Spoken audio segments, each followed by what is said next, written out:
Hi, everyone. Welcome to Mini Scroll, the daily internet culture podcast bringing you the biggest stories from social media, the creator economy, and the digital space every Monday through Thursday.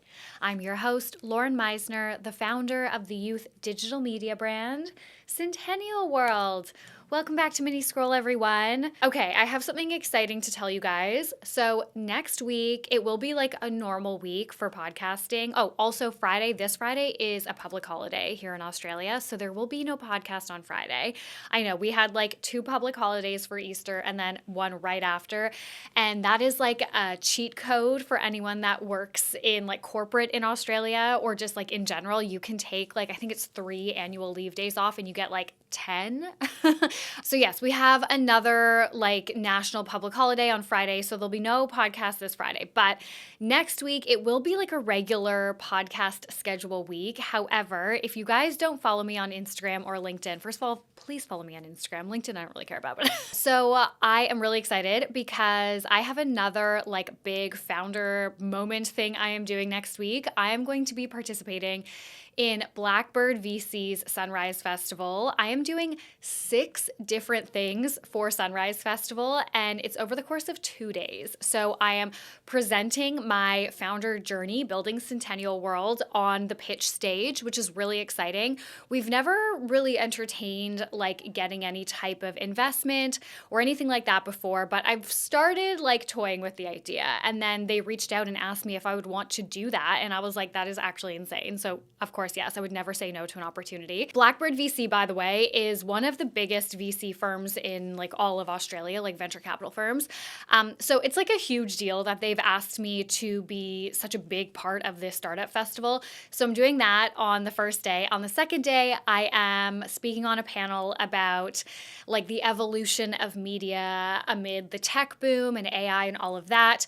Then we are doing, as part of like a small media campaign with Blackbird, we're doing 2 on-the-ground Mini Scroll episodes. So each day I'll be recording Mini Scroll live from the festival. They have guaranteed that I will get a quiet spot.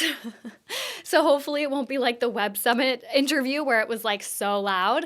But I will have like regular mini stories. Like I'll just be like live from the festival. And then at the end of each mini episode for those 2 days, I will have a founder interview with a female founder who is like at the festival as well. So I'll have like those little things. And then I'm also doing an Ask Me Anything with the high school and university students who are attending. So Blackbird gives away hundreds of free tickets to this festival for like young people in Australia who want to learn about like startups and business and tech and media and whatever.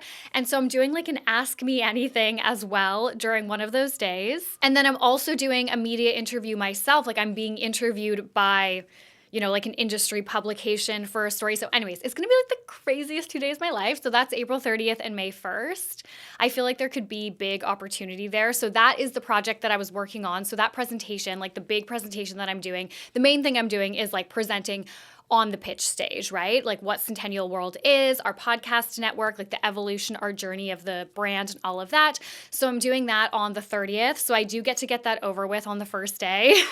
But that presentation is like a full 20-minute presentation, and that was due end of day Thursday. So that's like, I think also just like having to put that presentation together, it was a very emotional experience for me to like have to go back and like reflect on the entire brand journey and like where we've come to. So that probably did contribute a little bit to my mental breakdown. Anyways, so yes, I wanted to give you guys that small update, but there should be no disruption to the content schedule next week. It will just be like a little bit different for those 2 days. All right, let's get into the stories for today. The first story that I have for you guys is the Saccone Joly family is under fire once again for TikTok content, this time featuring their children.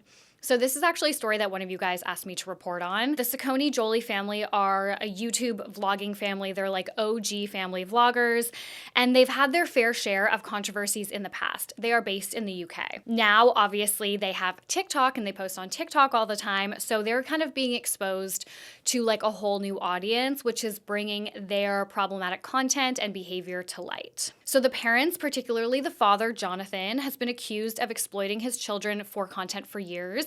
And I think that's actually kind of unique because a lot of times with family vloggers, it's the mothers, like the women, who get accused of exploitation and of being these kind of like problematic like stage moms for social media.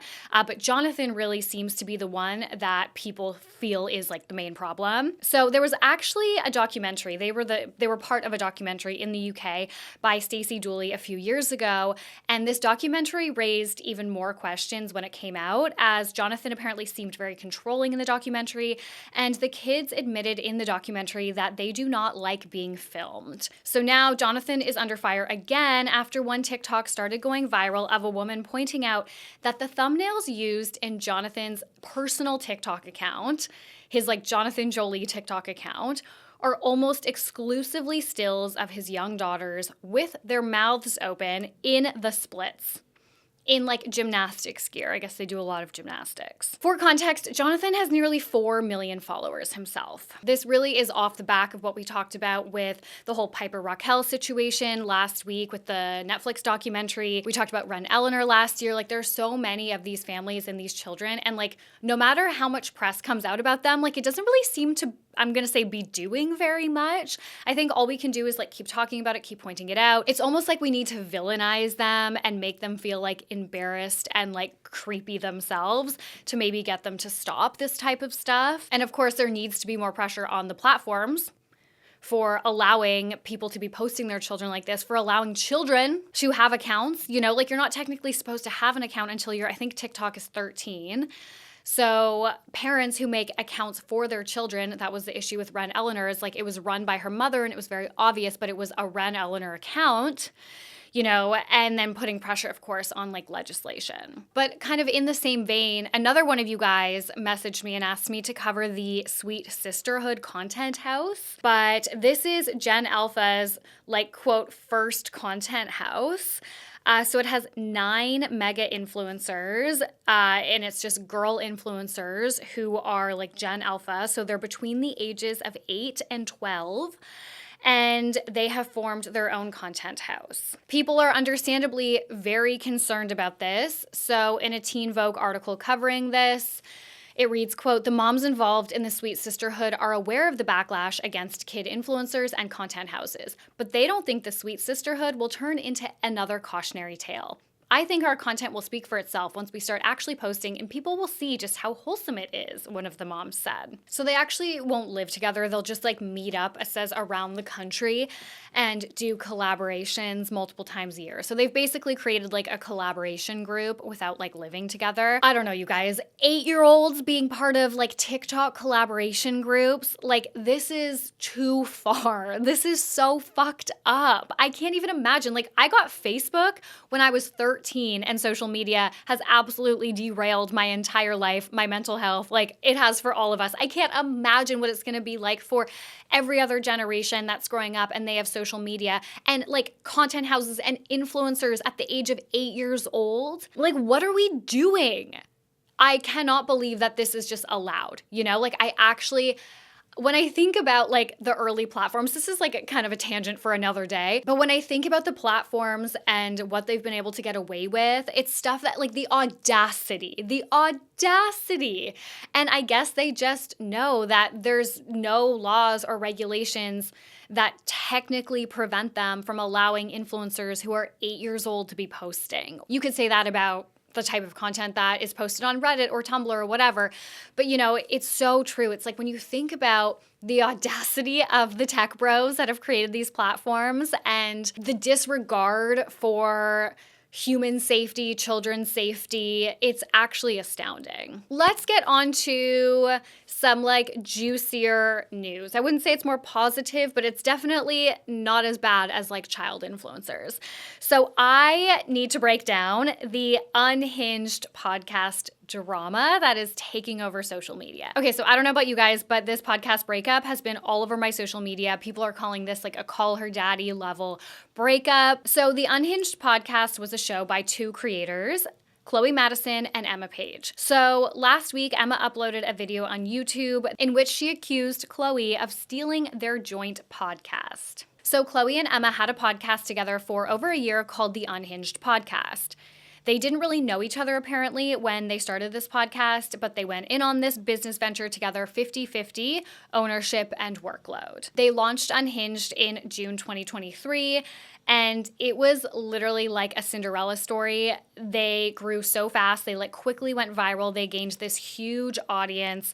And within a year, they had 700,000 social media followers. It was like a Call Her Daddy-esque story. However, within 3 months of launching the podcast, so they were based in New York City, within 3 months of launching the podcast, Chloe decided to do a cross-country move to Los Angeles. So the podcast almost immediately became remote. Regardless, like I said, the podcast kept growing even though it was remote, and their social media kept exploding. Emma said she struggled with the dynamics of their working relationship, but she did try to make it work.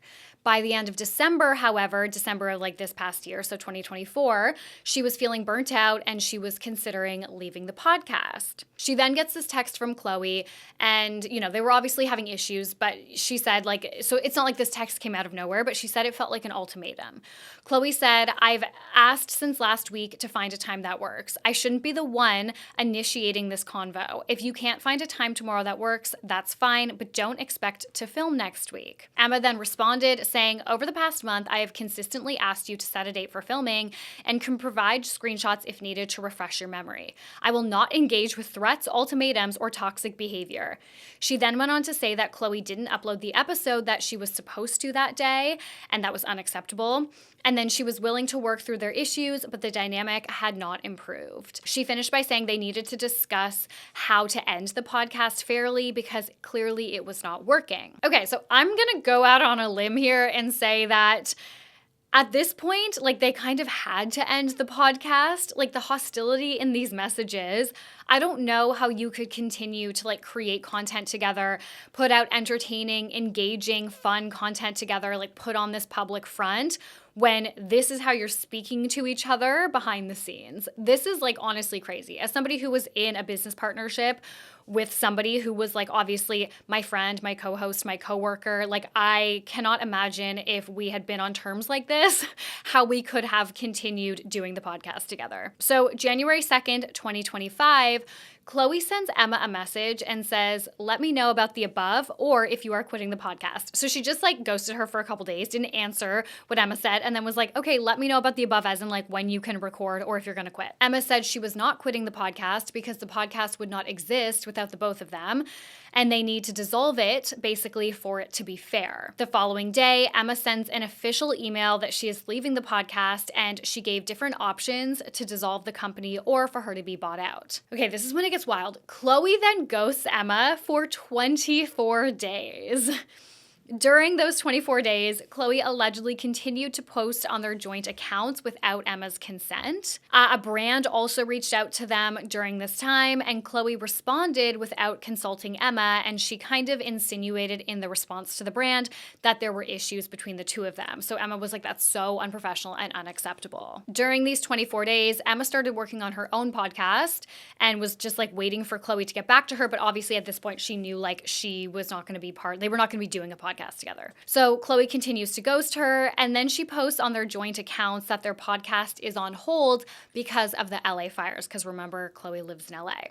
Even though all of this, Emma says, started before the fires.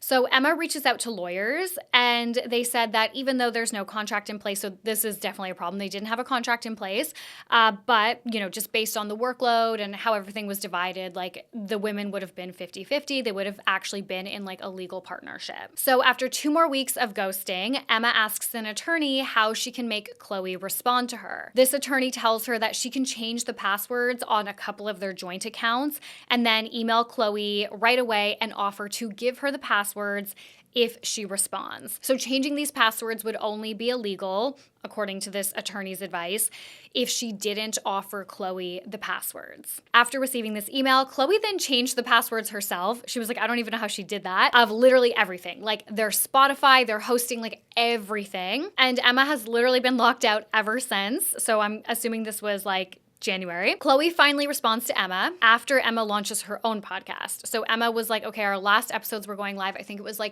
January 14th, and she wanted to have the consistency of her own podcast going up from then. So she was working on it and like launched it. So Emma had a very successful like first week of launch, and then Chloe finally responded to her. Chloe said that she would give Emma 15% of 3 months of the podcast revenue to buy her out, or 50% of the next 3 brand deals. Emma was like, at this point, everything was 50-50. Like, why would I get 15%? And, you know, she said, like, we were making $20,000 a month at this point. We were quoting brands between $8,000 and $12,000 for a single TikTok. So like, no, I'm not going to take 15% of that. So she said that she was going to come back to her with a counteroffer. And she also said, please stop posting on our joint pages until we've, you know, like dealt with this negotiation. And then Chloe, I guess, was like, no, I need a response by Monday. And Emma's like, you literally ghosted me for 24 days. Like, you can wait longer than 2 days for my response. On February 4th, Emma wakes up and Chloe had changed all of their joint accounts to a new podcast name, allegedly. The Unbothered Podcast. Emma says she feels like Chloe stole the podcast from her. She stole the following, the backlog, the audience, everything from her, and changed the names to her own solo podcast, Unbothered, and has just been going with that ever since. She says Chloe also blocked her, and she wiped her. Okay, this is something I noticed. She seemed to wipe her from her social media. So I was looking at their TikTok, and I was like, why are all of these clips just Chloe? And then I'm like, okay, if you scroll down, like there's actually not that many clips. And I was like, oh my God, did she archive or delete all of the other posts, like all of the TikTok content over the last like year and a half that featured Emma as well? So it's just like podcast clips of like Chloe saying something funny or whatever, like, you know, just like a quick little quip. But there doesn't seem to be any that feature Emma as far as I could tell, which is so insanely petty. Chloe finally addressed things kind of on Instagram stories. She wrote, I've remained silent because we've been in the middle of a confidential legal settlement. Unlike the other party, I've followed legal counsel and respected that process. A handful of you have seen one side, out of context screenshots, and have formed opinions without seeing what has actually transpired behind closed doors. I have many receipts ready to go, and I'll be sharing my side. Obviously, this is very much like a he said, she said. I mean, Emma definitely had like receipts. Like she was sharing like all the screenshots of their Gmail and like all this stuff. And I would say the general consensus online is people are like, you know, Team Emma. But I think it's so wild. As somebody who has been through like, you know, buying a business partner out, and that included a podcast, obviously that was part of our business. It's so like wild to me that these things get so out of hand. I just think to myself, like the worst way to end a business relationship, a personal relationship that you would have built over that time, like would be for that to just end in such a bad way. And I feel like it's so short-sighted when and it happens a lot with like influencers. We see a lot of like feuding and stuff. And I don't know if it's just because we see that publicly. Like I imagine in business, there's like a lot of drama that it's just never made public. Like we just don't know. But you know, with influencers and stuff, it often is made public. But I just think like it's very short-sighted to burn bridges at all. Like these two women are in the same industry. They have basically the same job. They would have so many of the same business relationships, probably friends, all of that. Like it is so wild to me that, and obviously like Emma, if what she is saying is true, I get like everything that she's had to do to just like get out of this and like stand her ground. So I'm not necessarily making a judgment on what she's done, because if what she is saying is like completely fact, then at the end of the day, like her hands were kind of tied. But yeah, I think to like burn bridges at all, like the way that Chloe has acted, like I don't know. It's wild to me. I'm like, that's like one of the biggest things my parents taught me, especially when I first started in my career, you know, like when you first enter the workforce, is like never burn a bridge. And there is a big difference between like standing up for yourself, standing your ground, and burning a bridge. And it does seem from the information that we have that Chloe was down to burn that bridge. But yeah, I can't imagine that like in the dissolution of a partnership like this, your top priority wouldn't be to like come out on okay terms. Okay, the last story that I have for you guys. This is a very stupid one, but you know, I had to include it, okay? We're like on the journey of this conspiracy theory together. We've been tracking it since day one. The Trisha Paytas baby reincarnation memes are back. So as we know, I'm sure all of you guys know, Pope Francis died yesterday. I was at dinner and I went to the bathroom and I was on Instagram and I saw that he died and I was actually like in shock. It hit me and I was like, oh my God, he died on Easter weekend. That feels like symbolic somehow. I was raised Catholic in case you couldn't tell. I'm not practicing, but I did go to Catholic school and it was like, my mom is Irish Catholic, so that tells you a lot. Internet users are now going off about how Trisha Paytas is going to give birth to the Pope reincarnated. This internet conspiracy theory started when Trisha gave birth to her first baby, Malibu Barbie, shortly after Queen Elizabeth died in 2022. Fans started making jokes that she gave birth to Queen Elizabeth reincarnated. This joke started on Twitter, but I don't even know why. It's just one of those memes that just popped off and everybody thought it was the craziest and funniest thing ever. Trisha actually spoke out at the time and was like, this makes me uncomfortable because you're kind of making a joke about someone's death, which is fair enough. But now Trisha is pregnant with her third baby, as we know, and the conspiracy theory has reemerged as Pope Francis died this weekend. The main joke is that people are saying she is collecting world leaders at this point, which is crazy. Okay, I'll read you some of the top tweets.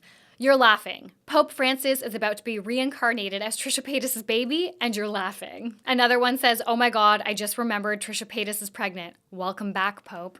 But yeah, so far Trisha Paytas has not addressed the rumors that she will be giving birth to Pope Francis reincarnated. Anyways, guys, that's it for Mini Scroll today. Thank you so much for listening. I love you guys. Please rate, review, and subscribe. Please also subscribe to our YouTube. We are trying to get to 10,000 subscribers. We're almost there. I love you guys. Annabelle will talk to you tomorrow, and I will talk to you on Thursday. Bye.